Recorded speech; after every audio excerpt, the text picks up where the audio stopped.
Assalamualaikum warahmatullahi wabarakatuh. Hai teman-teman semua, semoga dalam keadaan sehat ya. Walaupun kita di masa pandemi seperti ini, tapi kita harus semangat belajar. Terutama pada kesempatan kali ini kita akan belajar fisika. Jadi pada kesempatan kali ini kita akan belajar fisika dengan materi hukum Hooke atau gaya pegas. Teman-teman tahu nggak apakah itu hukum Hooke atau gaya pegas?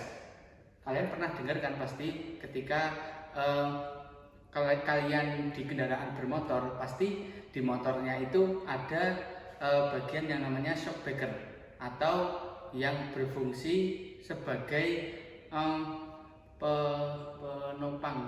penopang beban agar ketika jalannya itu tidak rata atau tidak mulus, ketika sepeda motor itu melaju, kita tidak terhempas terlalu jauh atau masih tetap pada posisi semula, yaitu posisi setimbang ketika kita berada di kendaraan bermotor. Itu salah satu fungsi dari shock breaker, dan shock breaker itu merupakan alat yang menerapkan prinsip gaya pegas atau yang akan kita pelajari ini adalah hukum Hooke. Jadi pada kesempatan kali ini kita akan melakukan percobaan hukum Hooke pada yang berfokus pada gaya pegas. Ada yang sudah tahu mungkin bunyinya seperti apa hukum Hooke pada gaya pegas? Ya, nanti bisa dicek ya di internet, kalian bisa di searching di Google ya.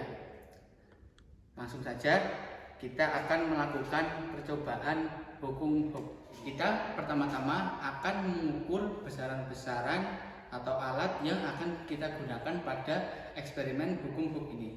Yang pertama adalah pegas. Pegas ini kita ukur panjang mula-mulanya.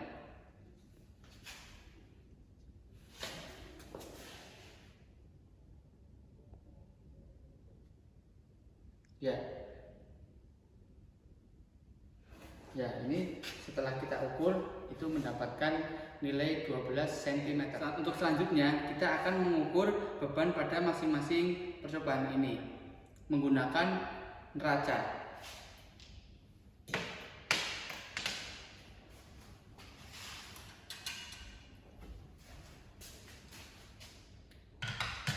Pertama kita akan mengukur beban pertama. Nah, langsung aja kita ukur.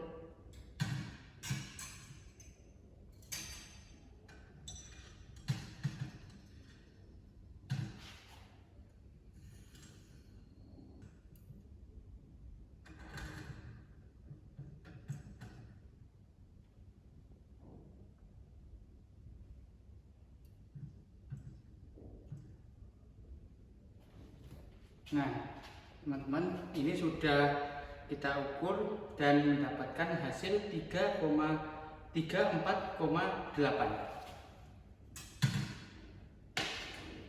Untuk beban kedua, kita akan mengukur masanya berapa, yang berbentuk persegi panjang ini.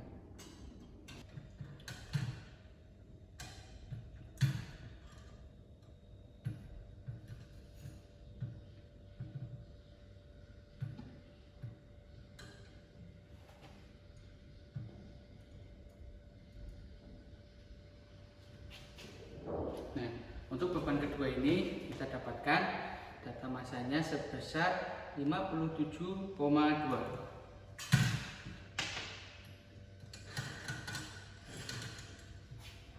Yang terakhir, beban ketiga, kita ukur berapa masanya.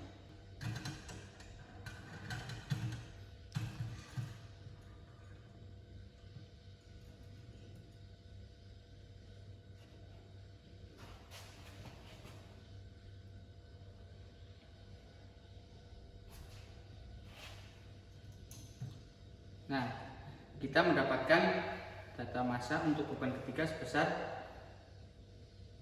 69,9 gram. Karena pada percobaan kali ini kita akan menggunakan satuan internasional atau satuan SI, maka dari itu nanti untuk analisisnya kita harus mengubah ke satuan SI dulu. Antara lain ketika tadi mengukur panjang mula-mula yang tadinya senti, kita ubah ke meter. Dan juga ketika kita mengukur massa beban tadi yang semula satuannya gram, maka kita akan mengubahnya menjadi dengan satuan kilogram. Yang kita gunakan pada eksperimen gaya pegas kali ini, kita akan mengukur pertambahan panjang atau delta X yang dialami oleh si pegas ini ketika kita melakukan peregangan atau ketika digantungi sebuah beban. Untuk yang perlakuan pertama itu kita menggunakan beban yang pertama.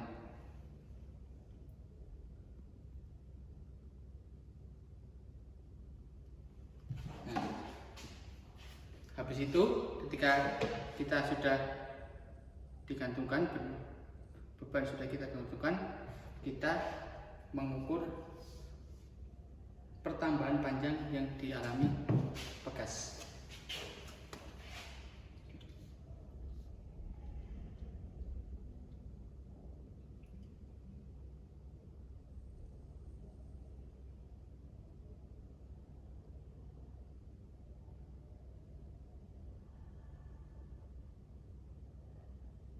Ya, setelah kita ukur, maka dihasilkan pertambahan panjangnya itu sebesar 17,5 cm.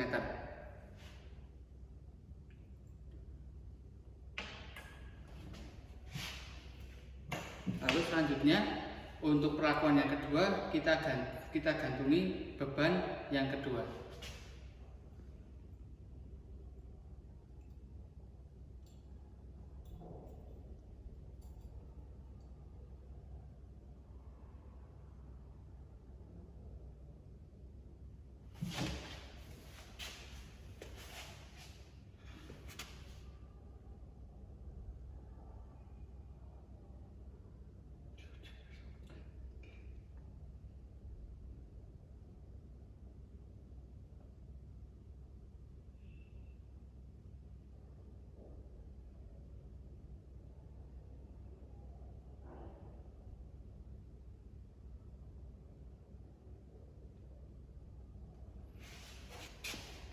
Dihasilkan untuk pertambahan panjang yang kedua itu sebesar 23,5 cm. Yang terakhir kita melakukan perlakuan dengan digantungi beban yang ketiga.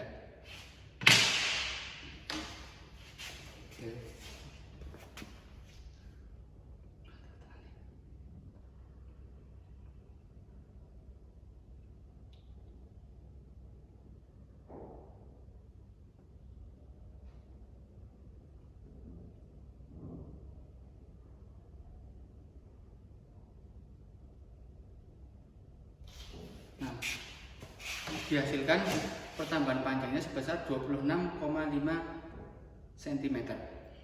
Oke, teman-teman semuanya, setelah kita mengukur besaran-besaran diantaranya panjang mula-mula, panjang akhir, terus beban-beban tiga beban yang kita gantung tadi pada pegas, maka langkah selanjutnya kita akan melakukan analisis data untuk mengetahui konstanta pegas yang dialami oleh pegas ini.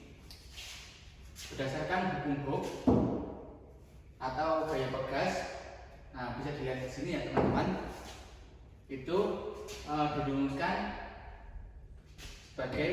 bisa dituliskan sebagai berikut. F sama dengan K dikali delta E, dengan keterangan F sebagai gaya pegas dengan satuan Newton, yang mana gaya pegas ini memiliki arti bahwa gaya yang bekerja pada pegas ini ketika si pegas ini mengalami pertambahan panjang atau si pegas ini mengalami sifat elastisitas bahan pada pegas ini. Gayanya yang bekerja itu berapa? Itulah gaya pegas sebagai N ini. Lalu K ini sebagai kontata pegas yang satuannya itu Newton per meter. Adapun kontata pegas ini di eksperimen kali ini berarti kekuatan pegas atau nilai pegas, nilai elastisitas yang bekerja pada benda ini ketika digantungi sebuah benda. Lalu yang terakhir ada delta X atau penambahan panjang pegas, yang mana ini bisa dicari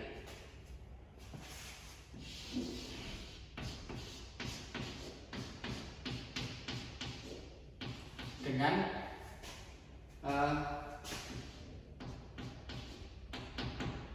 cara panjang mula-mula dikurangi dengan panjang akhir pegas. Tadi kita sudah mendapatkan data panjang mula-mula pegas ini sebelum digantungi sebuah beban itu sebesar 12 cm. Ketika kita akan melakukan eksperimen, maka langkah baiknya semua satuan yang kita gunakan pada eksperimen ini diubah menjadi satuan SI. Ya, 12 cm ke meter, ada yang tahu nggak teman-teman? Ya, betul sekali, dibagi dengan 100 atau 12 dibagi 100 itu 0,12. Nah, meter. Nah, kita sudah mendapatkan data panjang mula-mula pegas ini ketika belum digantungi sebuah beban sebesar 0,12.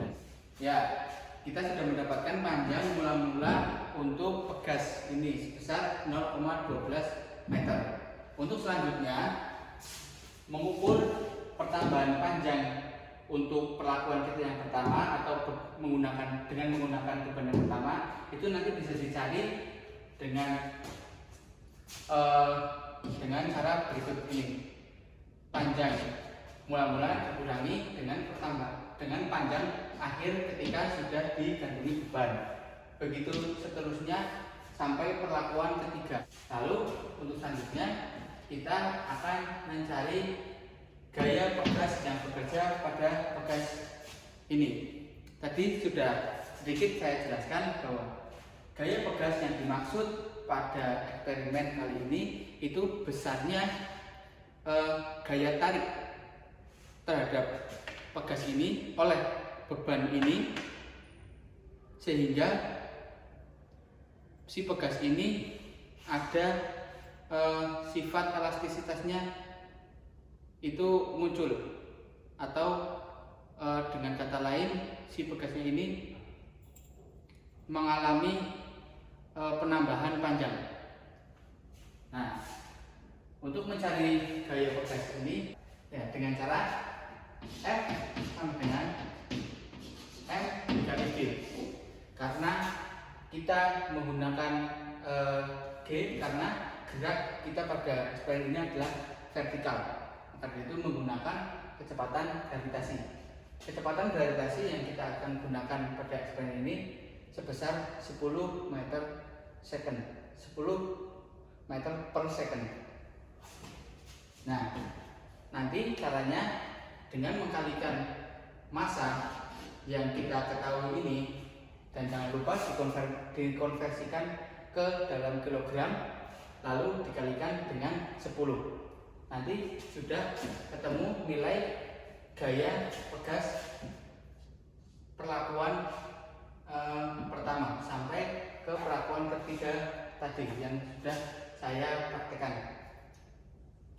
Ketika sudah mendapatkan nilai gaya pegas yang bekerja pada pegas ini dan juga nilai pertambahan panjang pegas, maka kita bisa mencari konstanta pegas atau nilai pegas yang dapat dicapai si pegas ini dengan kondisi ketika digantungi beban pertama hingga beban ketiga tadi. Nah, caranya untuk mencari konstanta pegas yang bekerja pada perlakuan 1 sampai 3 nanti itu kita sama dengan F dibagi dengan tambahan panjang. Konstanta pegas yang pertama dapat dicari dengan menggunakan rumus F1 atau gaya pegas pada perlakuan 1 dibagi dengan penambahan pegas pada perlakuan 1. Begitu juga seterusnya sampai perlakuan ketiga. Teman-teman semua, nilai konstanta pegas pada perlakuan 1 sampai 3 kita sudah mencarinya dengan menghasilkan nilai Ju yang untuk konstanta pegas perlakuan pertama itu sebesar 7,7 Newton, yang kedua itu sebesar 4,97 Newton, dan yang terakhir untuk perlakuan 3 itu sebesar 4,82 Newton. Nah, dengan hal ini maka terbukti bahwa konstanta pegas itu berbanding terbalik dengan gaya pegas yang bekerja pada si pegas itu. Terbukti bahwa ketika massa beban yang digantungi pada pegas itu bernilai kecil, maka konstanta pegas yang dihasilkan itu semakin besar. Begitu juga sebaliknya, ketika gaya yang bekerja atau massa yang beban yang digunakan untuk digantung pada si pegas ini besar, itu maka konstanta pegasnya akan dihasilkan bernilai kecil, seperti itu. Jadi sudah paham ya teman-teman semuanya hubungan antara ketiga besaran ini, antara gaya pegas, konstanta pegas, dan penambahan panjang pegas. Baik teman-teman semuanya, kita sudah melakukan eksperimen hukum Hooke atau gaya pegas dengan tujuan mencari konstanta pegas yang bekerja pada pegas ini dengan 3 perlakuan teman semuanya. Itulah tadi percobaan kita mengenai hukum Hooke atau hukum pegas dengan tujuan mencari konstanta pegas yang sudah saya simulasikan atau saya eksperimenkan. Semoga dapat menambah wawasan atau pengetahuan teman-teman semua mengenai hukum Hooke atau gaya pegas ini, dengan fokus hubungan antara gaya, konstanta pegas, dan penambahan panjang. Semoga teman-teman bisa paham dan bisa menerapkan konsep-konsep dasar ini dalam kehidupan sehari-hari. Sampai jumpa pada kesempatan eksperimen selanjutnya. Wassalamualaikum warahmatullahi wabarakatuh.